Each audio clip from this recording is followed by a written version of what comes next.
Bonjour à tous et bienvenue sur Canal Austral. Bienvenue aussi cette semaine dans cette émission qu'on appelle Zigzag, l'émission culturelle. Oui, parce que ce soir, ici même, Bassin-Labou, on va parler de culture, mais de culture politique, pourquoi pas, puisqu'on a le plaisir d'avoir avec nous quelqu'un que toute la Réunion et même l'océan Indien et même au-delà connaissent, puisqu'il s'agit de la maire de la commune de Saint-Denis. On a avec nous le plaisir d'avoir Erika Barège. Bonjour Madame la maire. Bonsoir. Bonsoir. C'est moi qui suis contente d'être là dans ce cadre merveilleux, dans ce studio plein air, oui. Dans la forêt. Comment on appelle ça? Bassin-Labou. Bassin-Labou. Son nom peut prêter un petit peu à confusion, oui. Mais on dit toujours qu'à Bassin-Labou, il y a debout que son nom. C'est vrai. Voilà. Je confirme en tout cas aux téléspectateurs qu'il n'y a de nom. C'est pas vrai en fait, il n'y a pas de bout. Je n'ai pas vu de bout. J'ai vu beaucoup d'arbres, des arbres fruitiers, une rivière, du piment, songe, banane, fruits à pain, enfin, toutes sortes de choses. Tout le monde va vouloir venir après. Ah ben, monsieur Coindin, il faut assumer d'être dans un cadre merveilleux. Hein. Oui. Alors, première question, on dit Madame la maire ou Madame le maire? On peut dire les deux, mais moi je préfère Madame la maire. Parce que tant qu'à être d'avoir choisi le féminin, il vaut mieux assumer le féminin en totalité. Ouais. Il paraît que vous avez une renommée qui est propre à vous-même. Hein. Les gens disent que vous avez une belle image. Hein. En tout cas, l'opinion publique disent que vous avez une belle image, que vous renvoyez quelque chose qui attache les gens. C'est quoi ce secret-là? On l'a ou bien on l'apprend? C'est une question piège. Non. Non, moi j'essaie d'être en harmonie avec moi-même. Je pense que chaque personne rêve un petit peu d'être en harmonie avec elle-même, d'être bien dans sa famille, d'être bien dans ce que je fais au quotidien, d'essayer de choisir ce que je fais. C'est quand même un privilège parce que moi, je rencontre beaucoup de gens qui subissent beaucoup de situations qui ne sont pas leur choix. J'essaie d'apprécier la chance et le bonheur que j'ai. Et de faire avec beaucoup de plaisir tout ce que je fais. Parce que je pense que dans la vie, tout ce qu'on peut faire, il faut le faire avec plaisir. Et quand on fait avec plaisir, on a une bonne énergie. On ne cherche pas forcément les remerciements ici. On est heureux quand les autres sont heureux, quand ça va mieux. Et puis on a un but. Voilà, donc je ne sais pas si je réponds à votre question. Et puis j'ai une vie très personnelle qui n'est pas publique. Je préserve ma vie familiale, je préserve mes enfants, mon mari. J'ai mon petit chez moi aussi.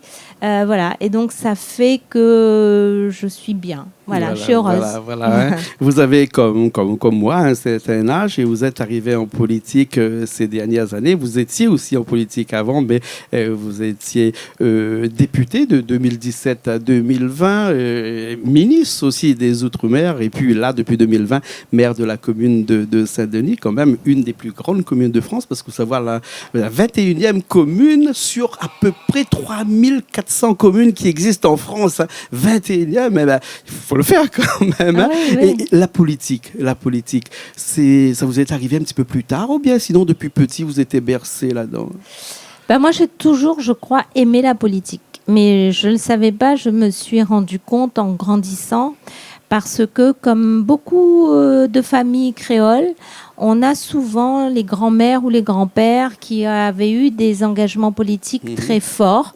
Alors, avant, ce n'était pas au milieu, au centre, etc. C'était soit à droite, soit à gauche. Oui. Soit RPR, etc. Soit communiste. C'était ça à l'époque. Et donc, moi, j'avais un grand-père communiste et j'avais une grand-mère du côté de ma maman, les deux. Les deux étaient à l'entre-deux. Et j'avais une grand-mère qui avait beaucoup souffert du choix politique de mon grand-père parce que à l'époque, dans ce village de l'entre-deux, qui était petit, très pauvre, quand on faisait un choix plutôt de communiste à gauche, il y avait le pouvoir en place qui était un pouvoir de droite, puisqu'à l'époque, quand je parle de ça, les curés étaient des hommes politiques. Et il y avait à l'époque, à l'entre-deux, un curé qui s'appelait Dujardin. Et Dujardin, monsieur Dujardin, était aussi le maire. Et donc, il avait le droit... il était conseiller général. Et il avait le droit de vie ou de mort sur les gens. Et mon grand-père est décédé et ma grand-mère a été punie de l'engagement politique de mon grand-père et il n'a pas été béni quand il est décédé. Ce qui est un choc phénoménal pour une dame de la campagne, croyante, etc. Et depuis ce moment-là, ma grand-mère n'a jamais ouvertement fait de la politique, mais elle suivait absolument tous les débats à la télé, quand on a eu la télé. Donc la télé en noir et blanc, je devais avoir peut-être 4-5 ans quand c'est arrivé. Et vous savez, à l'époque, il y avait une télé, puis on ouvrait les maisons et tous les marmailles regardaient. Je sais, ça se passait comme ça aussi chez nous. C'était bien, ouais. Oui. Et donc, moi, j'étais toujours avec elle et je suivais ça. Et je crois que toutes ces histoires m'ont touchée et que j'ai été bercée par cette idée d'injustice et je trouve odieux qu'on supprime à des êtres humains leur droit de pouvoir choisir, penser, décider. Et elle a été privée jusqu'à très tard, je crois une fois, mais elle devait avoir peut-être 65 ans. Elle était allée voter et elle m'a dit, cette fois, je vais décider vraiment ce que je vais faire. Et elle est partie et je ne sais pas si ma grand-mère était de droite ou ma grand-mère était de gauche. D'accord. En tout cas, vous, on sait que vous êtes de gauche, socialiste, une lignée socialiste, on peut dire. Et aujourd'hui, vous êtes à la mairie de Saint-Denis, une des plus grandes communes de France, on a dit tout à l'heure, avec un budget, un des plus gros budgets des communes de La Réunion, même à la limite le 3e plus gros budget de La Réunion après la région, le département et la commune de Saint-Denis, avec à peu près, je crois, 292 millions d'euros. Beaucoup de frais de fonctionnement, avec à peu près 60 ou 70 millions de frais d'investissement.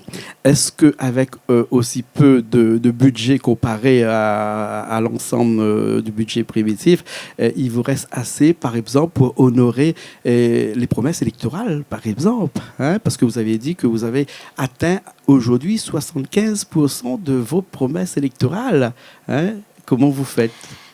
Alors, on engage 75%, c'est-à-dire qu'on a décidé par un conseil municipal à la fin de l'année, on a décidé d'engager, de commencer. C'est comme quand on fait un curry, on décide de faire tel ou tel curry et puis après on prépare les épices. Oui. Moi, j'ai décidé en décembre de faire 75% de mon programme et là, on est en train de lancer tout pour réaliser au fur et à mesure, au moins sur 1, 2 ou 3 ans, les 75% de façon définitive et il me restera que 25% et j'aurai fait les 100%. C'est important de tenir ses engagements politiques, d'essayer au maximum de le faire. Quand on fait, on dit. Quand on n'y arrive pas, on dit aussi. Dans les deux cas, ça travaille, c'est la confiance. Alors oui, je pense qu'avec ce que l'on a, c'est 40 à 50 millions d'euros d'investissement, c'est-à-dire construire des gymnases. Donc cette année, le gymnase du Chaudron rentre en construction et puis après, ça va être le gymnase de la Source. Donc oui, avec 40-50 millions d'investissements, on peut faire. Et puis oui, avec 100 millions de dépenses publiques, c'est-à-dire qu'on a 60 millions de prestations de services qu'on met avec des entreprises et 40 à 50 millions sur du BTP, pour aller vite, de la voirie. Oui, on va tenir nos engagements. Oui, on tient le budget. Et puis, ça n'est pas suffisant. Vous avez raison. C'est pas que avec les impôts des Dionysiens qu'on peut faire tout ça. Mais les Dionysiens, ils payent des impôts aussi qui vont dans la caisse de l'État, qui vont dans la caisse de la région, qui vont dans la caisse du département. Et nous faisons des partenariats parce qu'il faut le retour de cet impôt dionysien vers Saint-Denis. Et il faut que nous ayons droit aussi à des dispositifs régionaux, départementaux et d'État et européens parce que nous sommes à la ville de Saint-Denis des Français comme tout le monde, des Réunionnais comme tout le monde. Donc moi, je fais le tour de tout le monde et je leur demande à tous de participer à cofinancer des projets qui vont dans le sens de l'intérêt général. Alors, j'ai des partenariats qui sont de très grande qualité avec l'État, avec des associations. Le budget associatif sur la ville, c'est le 2e plus gros budget en fonctionnement. C'est à peu près 30 millions, un petit peu plus de 30 millions d'euros. avec le département. On a signé une belle convention de partenariat avec le département. Et puis avec les autres, c'est un petit peu plus difficile, hein, et je le regrette. Mais quoi qu'il en soit, moi j'avance. Et oui, on fait tout ce qu'il faut pour tenir nos promesses électorales. Alors, des impôts que paye la population de Saint-Denis et qui vont vers l'État et qui ne reviennent pas forcément à la commune. Vous avez décidé cette année de ne pas augmenter les impôts sur la ville de Saint-Denis. C'est vraiment un choix politique ou un choix économique? Non, c'est les deux. Je pense que c'est un choix d'abord socio-économique. On a, et tout le monde le sait, on sort d'une période extrêmement difficile. Il y a eu des gens qui ont perdu leur travail, il y a eu des gens qui ont perdu une part de leur salaire, il y a des gens qui sont en grande difficulté. Et je pense que dans ce contexte, c'est très très malvenu d'augmenter les impôts. Et pour l'instant, je n'ai pas besoin d'augmenter les impôts des Dionysiens. Au contraire, aujourd'hui, c'est à nous de faire les efforts, à la ville de Saint-Denis, mais depuis de nombreuses années. Et nous maintenant, il n'y a pas de voiture de fonction. Moi, je n'ai pas de voiture de fonction. Aucun directeur général, aucun directeur, aucun à la mairie n'a de voiture de fonction. Ça n'existe pas. Nous n'avons pas de maison de fonction chez nous. Personne n'a de maison de fonction dans la ville de Saint-Denis. On ne voyage pas en première classe. Si on décide de voyager en première classe, on paye de sa poche le différentiel, mais ce n'est pas la ville qui paye un voyage pour aller travailler, bien sûr, en France, la classe affaires ou la classe intermédiaire. Donc nous, on fait des efforts et les Dionysiens n'ont pas à faire ces efforts-là. Donc c'est un choix socio-économique, donc social et économique. Pourquoi ? Parce que quand on étrangle les Dionysiens, qui sont aussi des consommateurs, eh ben, ce sont des consommateurs en moins.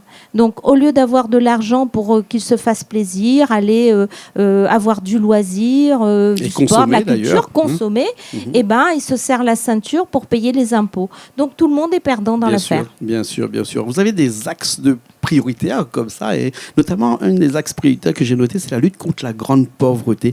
Les restaurants solidaires. C'est quoi ces restaurants solidaires?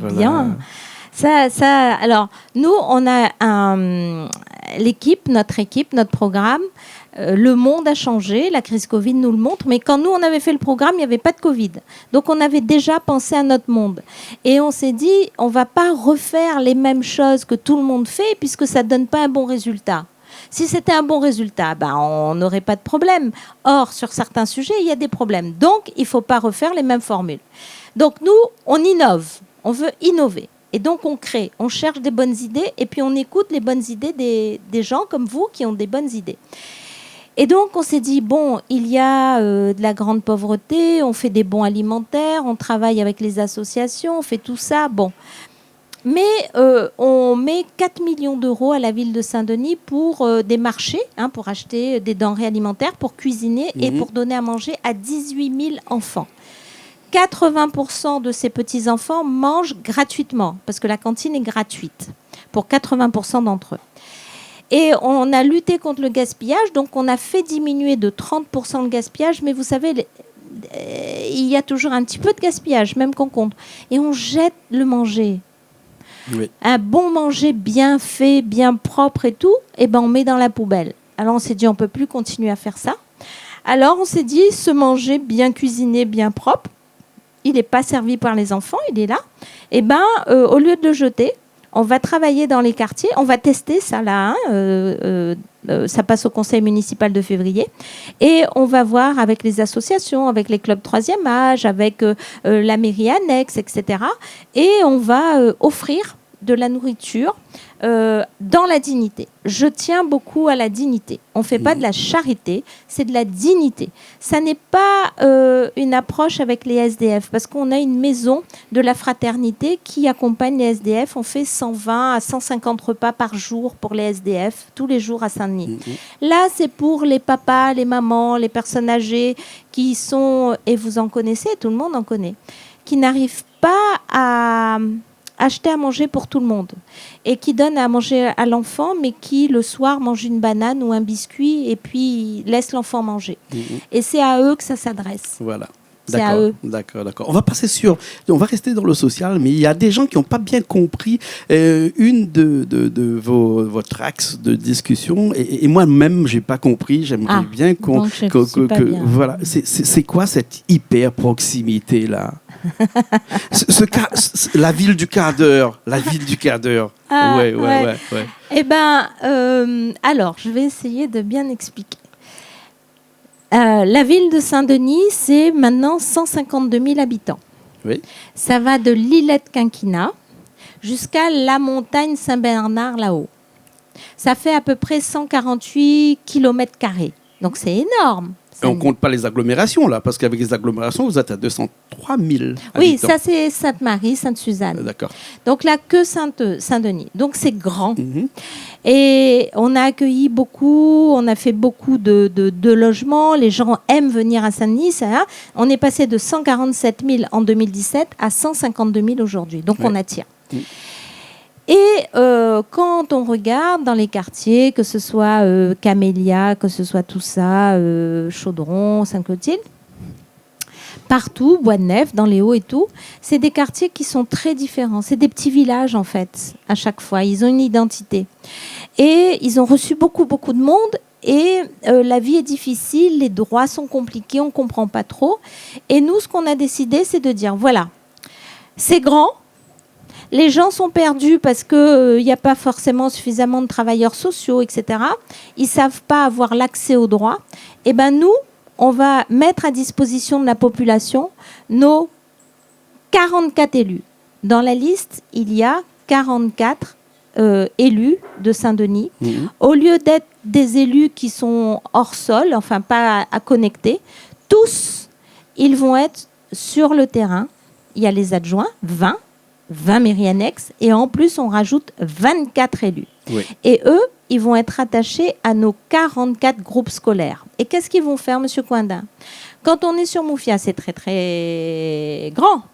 Et bien, sur le sous-quartier, le petit quartier de Bancoulier, il y a une école. Oui, c'est moi qui l'ai construit, d'ailleurs. Ah, oui. Vous voyez, je n'ai pas fait exprès. Hein. Non, vous ne m'aviez pas dit avant. Non, du tout. Et donc, à Bancoulier, il y aura un élu. Il sera avec un citoyen, oui. Il sera avec un club 3e âge, il y en a 44, ça tombe bien. Il sera avec un parent d'élève. Et puis, il va faire le tour du quartier. Il va regarder s'il y a une personne qui est pauvre. On l'amènera au CCAS, il viendra au restaurant solidaire. S'il y a un trou dans le trottoir qu'on n'a pas vu, il signalera.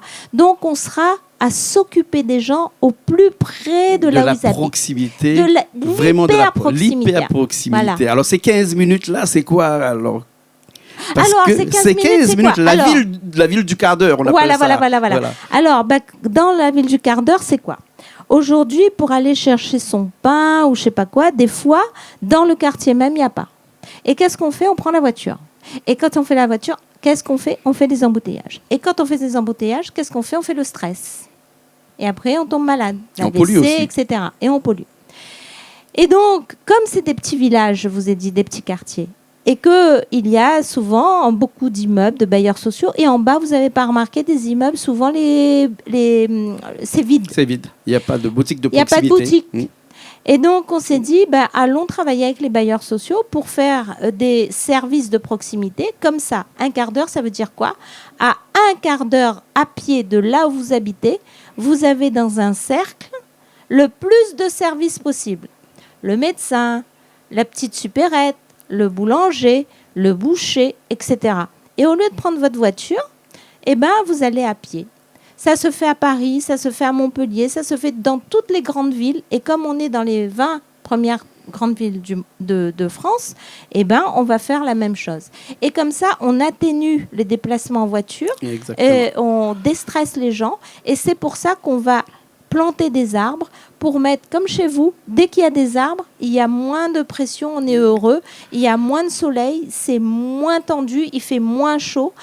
Voilà, c'est toute ça, c'est pour répondre à la transition écologique que vous avez. Sociale et écologique. Voilà. Et économique, parce que quand on met des petits commerçants à proximité, ça crée de l'emploi. Bien sûr. Ça crée de l'emploi. Ouais. Et donc, avec cette transition écologique, vous avez planté des arbres, et vous allez faire aussi des jardins communaux. Oui, on va faire des jardins partagés, bas d'immeubles. Aujourd'hui, il y en a... Ça a été fait au Chaudron il y a quelques années de cela. C'est toujours. Hein, c'est toujours là. Ouais, d'accord. ouais. L'ancien zoo, c'est un grand espace où les gens viennent, ils ont été sélectionnés, tout ça, et ils viennent planter. Mais on a remarqué que dans les bas d'immeubles, il y a souvent du gazon qui sert à rien du tout d'ailleurs. Souvent, c'est pas propre. Et donc, les gens restent en haut. Et on a bien vu pendant la Covid que quand on sortait un petit peu, on ne pouvait pas aller loin, mais juste en bas d'immeuble, si on met des petites parcelles individuelles, les gens vont planter leurs pieds de tomates, leurs pieds de brinjel, les braides, tout ça. Tout le monde descend, ça fait de la convivialité, ça fait du lien social. Tout le monde emmène sa brinjelle. Et tout le monde sait qu'une brinjelle plantée par soi a meilleur goût qu'une brinjelle qu'on achète ailleurs. C'est la même, mais quand même, le goût n'est pas pareil. Voilà, ailleurs, c'est des aubergines. Chez soi, c'est des brinjelles. Hein, c'est ça. On va rester juste parce qu'en fait, le temps nous est compté un petit peu. Et, parce que sinon, jusqu'à demain matin, on est là. Hein. On a cuisine pouffée tout à l'heure. On a carré poisson rouge pouffé. On a un canard aussi fait cuit. Pas toujours. Juste, dans un côté un petit peu plus culturel. Vous avez dit dernièrement, lors d'une conférence, que la ville de Saint-Denis ne se limite pas seulement aux belles villas et que l'on retrouve dans la rue de Paris, hein, mais aussi il y a tout l'autre pan culturel à côté qu'il faut préserver. L'autre pan culturel, c'est quoi? C'est des fouilles qu'on a fait, toute la partie historique de Saint-Denis qui se trouve peut-être enterrée, que vous allez essayer de déterrer, de mettre au grand jour. Oui. On a fait quelque chose d'extraordinaire cette année. On est la première ville des Outre-mer à avoir fait ça.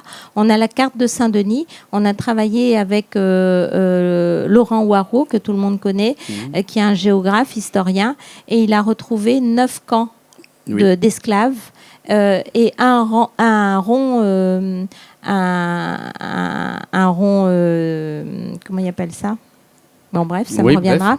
Et donc, il a trouvé 9 camps d'esclaves. Et donc, on sait exactement où sont ces camps d'esclaves, où étaient ces camps d'esclaves. Et ces camps d'esclaves font partie du patrimoine de la ville. On a les grandes cases créoles, ça fait partie du patrimoine de la ville. On a dans les quartiers des grands, l'escalier rouge, des manoirs, voilà. On a des choses. Mais tous ces camps ont été écrasés par des immeubles, ont été enfouis. Et dans ces camps, il y avait nos ancêtres, il y avait nos aïeux. Et nous, on va dessiner dans la ville tout le périmètre de ces camps d'esclaves. Et comme ça, eux aussi, ils vont réapparaître dans l'histoire de Saint-Denis. C'est pour ça que vous allez réécrire les règles de construction, les règles du permis de construire. Hein. Oui. Je ne l'ai pas inventé, c'est vous qui l'avez dit. Hein. C'est plus vert, plus écologique. Là, François vient me dire qu'il nous reste un petit peu moins de 10 minutes. On va passer tout de suite dans un petit côté un petit peu plus politique, hein, pour finir cette émission très chargée, on va dire. Hein. On a les élections qui arrivent, là, qui sont les élections régionales, les élections départementales. Hein. Et en tant que maire de la mairie de Saint-Denis, est-ce que vous serez de la partie? Oui, on me pose souvent la question. Moi, je suis une femme politique, donc forcément, quand il y a des élections, je suis de la partie. Parce que forcément, j'ai mon mot à dire, forcément, j'ai mon point de vue, forcément, j'ai ma vision et j'ai mes valeurs. Ça fait 30 ans que je suis engagée et donc, tant que je suis engagée, je vais continuer à défendre les valeurs que je porte. Et donc, oui, je vais être actrice de ces 2 campagnes. Ça ne veut pas dire forcément, quand on est acteur, qu'on va être candidat à tel ou tel. Il y a des candidats, j'espère qu'il y a et je pense qu'il y aura, en tout cas sur Saint-Denis, il y a de belles candidatures. Il y a aussi de la relève, il y a de la jeunesse qui arrive. Et dans cette équipe municipale, on a fait confiance à la jeunesse. Je suis très fière de cette équipe-là. Et je voudrais que sur les départementales, nous puissions aussi avoir des jeunes qui aient la confiance des Dionysiens et des Dionysiennes. On ne peut pas toujours parler des jeunes sans jamais leur donner la possibilité d'exercer le pouvoir et de construire le monde qui va être le leur. Parce que, Monsieur Coindin, même si on vieillit en forme, on va vieillir. Bien sûr. Et les 20 ans ou les 30 ans, c'est pas pour nous. les 20 ans et les 30 ans, c'est pour ceux qui ont aujourd'hui 10 ans, 15 ans, 20 ans. Et la réunion qu'on va construire, c'est la place qu'on va leur donner à eux et à leurs enfants. Et donc, on a une responsabilité aujourd'hui de faire de belles choses. Donc oui, je serai de la partie pour ces deux campagnes. Il n'y en a pas une incompatibilité entre être maire d'une grande commune de Saint-Denis et ensuite être, je dis entre guillemets, président de la région. C'est interdit par le cumul des mandats. Ah oui, c'est interdit. On peut pas. Et quand je dis ça, vous avez raison de me poser la question. Quand je dis ça, ça ne veut pas dire forcément, et je le redis, c'est pas jeudi ce soir que je vais être candidate sur une cantonale. Être candidate au cantonal et candidate au régional et maire de Saint-Denis. C'est pas ça que je dis. Je dis que je vais prendre ma part dans ces deux élections-là. Je vais jouer le rôle qu'on voudra bien me donner et je vais jouer le rôle que je souhaite prendre aussi dans ces élections-là. C'est normal, je suis maire de la plus grande ville. J'ai été ministre, je suis une femme politique et je suis une femme engagée. Et il y en a, mais il y en a encore si peu. On n'est que 4 maires sur 24 communes. Alors, c'est mieux qu'une, mais la parité, c'est pas 4. Hein. Il faut 12. Il faut 12 maires à La Réunion. D'autant, d'après les dires, les femmes dirigent mieux que les hommes les communes. Ah, alors ça, je ne sais pas. Mais moi, je sais que les femmes, elles savent faire plusieurs choses en même temps. Je sais, vous l'avez dit dans un petit coucou à Yves Montrouge qui nous regarde, qui fait partie des gens que l'on connaît bien. Coucou Yves. On va pas s'attarder là-dessus, peut-être. Hein. Mais quand même, lorsqu'une femme peut faire beaucoup de choses à la fois dans son cerveau, il y a ce qu'on appelle des hémisphères. Il y a l'hémisphère droite et l'hémisphère gauche.